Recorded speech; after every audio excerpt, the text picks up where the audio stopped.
When Hamas's attack upended thousands of lives, it was Sabbath. It was also an important Jewish religious holiday, Simchas Torah. Israel's emergency medical teams had to spring into action. Israel's volunteer EMS organization, United Hatzalah, sent 100 rescue vehicles, ambulances, and mobile intensive care units south, along with armored vests and helmets. Nothing has prepared us for an attack on this scale. The people that we're treating are our neighbors from our communities. Many of the people injured amongst them are volunteers. Some of the people who were taken hostage into Gaza are our volunteers. On the front lines, including United Hatzalah, Israel's largest nonprofit emergency medical service. We need to buy more special monitors. We need to buy more ambulances. We need to buy more of these armed vehicles, which I never thought United Hatzalah, which is a volunteer organization, is going to have to go rescue and save people with armed vehicles. Volunteer groups are stepping up their efforts on the ground. In the first 24 hours, we were able to mobilise to the area 1,700 volunteers, opened a field hospital and an improvised landing strip. Really apocalyptic scenes. When I saw myself, piles of bodies on the side of the road. Initially, I spoke with one person that was there. The family was trapped in a safe room. And they basically, the father had his hands and legs blown off. We're trapped, and I was able to hear rapid gunfire behind them.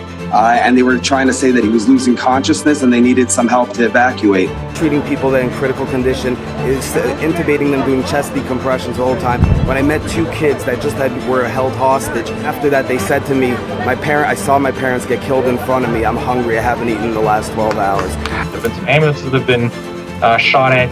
We've had 2 volunteers already killed, unfortunately, and another few injured, and 2 of them are missing. We're not sure what's happened to them. They may have been kidnapped as well.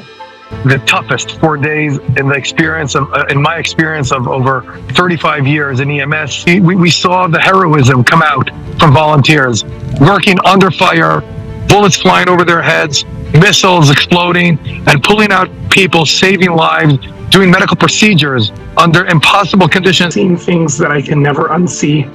I've treated injuries that I wish I never have to see again. I've transported bodies in the shape that I don't want to ever have to do such things again. United Hatzalah has been inundated with calls for help.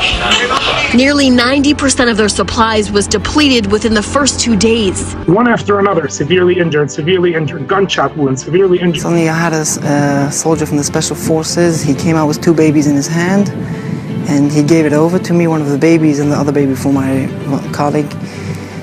The babies were just screaming, and they were dehydrated. And when he gave me over the baby caught on so hard to me. He felt he was in safe hands. It was so emotional. It's an expression you can't even express. Again, this is non-denominational. We're treating Jews, Muslims, Christians, everyone in Israel who needs it. And we have volunteers from all of those denominations as well. And we're really working to try and save lives. Go to IsraelRescue.org to support the good men and women there. Ellie, thanks so much for joining the program. Thank you so much. God bless all of you for supporting us. You too, brother.